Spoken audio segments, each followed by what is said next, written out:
Hello, this is Cinema 4D Quick Tips, and today we will show you how to add a 3D object to the landscape photo with land and water and fit it into the environment by adding lighting to the 3D object, shadow to the land, and reflection to the water.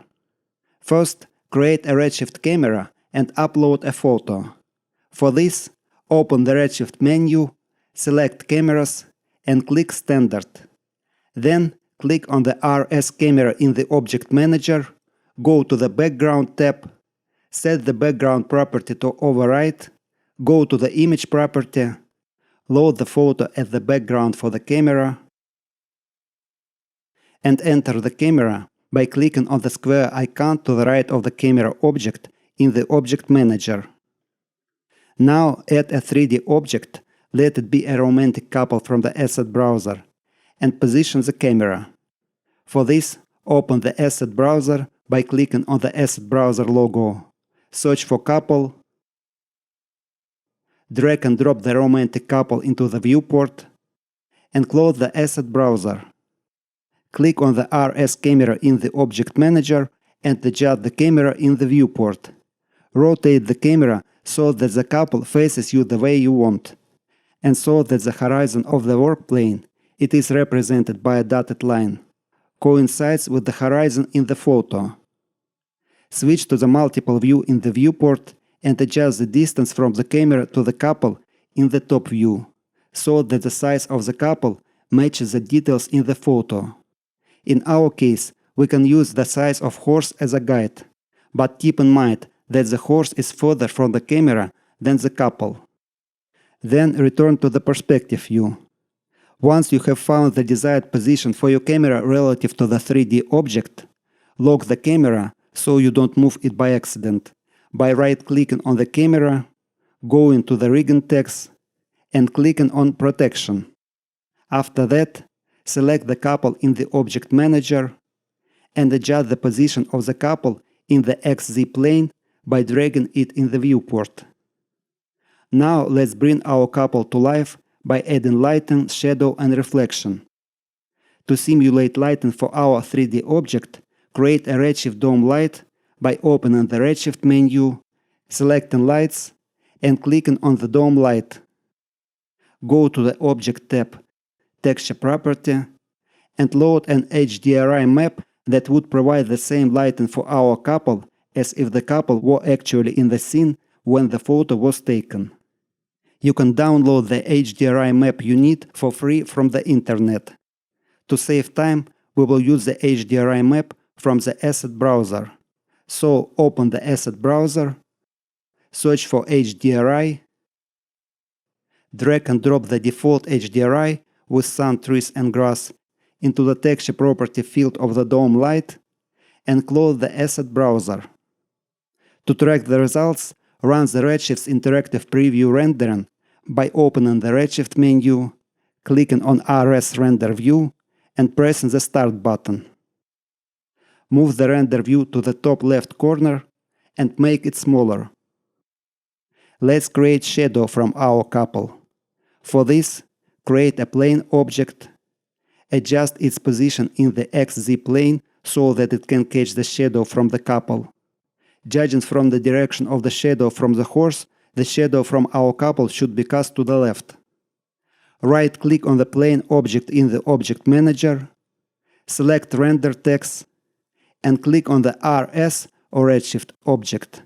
Select the RS object tag to the right of the plane in the Object Manager, go to the Matte tab, check Override box, then check the Enabled box in General section to make the plane transparent, and check the Enabled box in Shadow section so that we can see the shadow.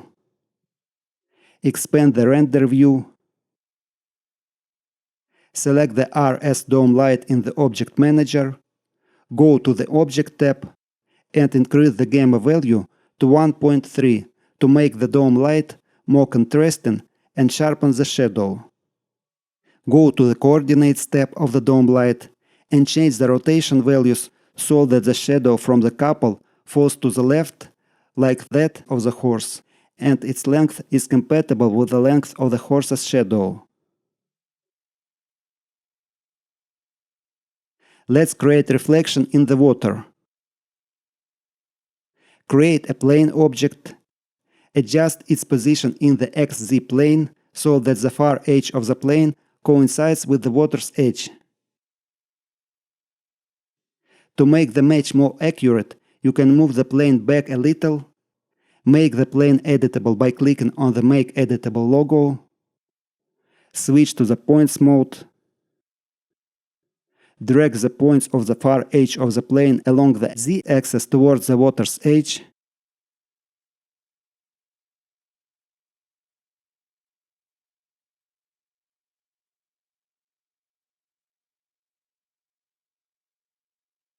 And return to the Model mode.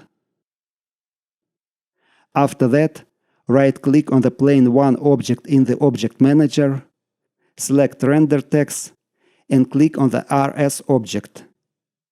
Select the RS object tag to the right of the Plane 1 in the Object Manager, go to the Matte tab, check Override Box, then check the Enabled Box in General section to make the plane transparent, and increase the reflection scale to 1.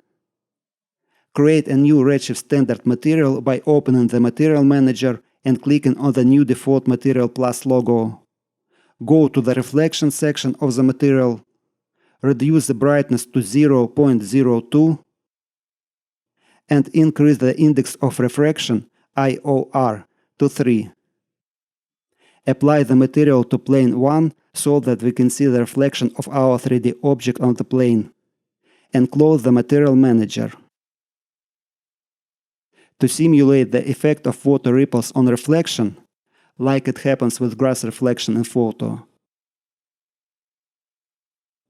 open the Material Manager, double-click on the Material Preview to open the Node Editor. Click on the Add Nodes Plus logo, search for Camera Map, drag and drop the Camera Map node into the Node Editor, go to the Path property of the camera map and load our photo. Click on the Add Nodes Plus logo again, search for Bump Map, drag and drop the Bump Map node into the Node Editor, reduce the height scale of the bump map to 0.6, connect the Out Color output of the Camera Map node to the texture input of the Bump Map node, and connect the out of the Bump Map node to the Bump Map input of the Redshift Standard Material node, and close the Node Editor and Material Manager. Finally, let's render the scene. This is what we got after rendering. Thank you for your attention, subscribe to the channel and put your finger up.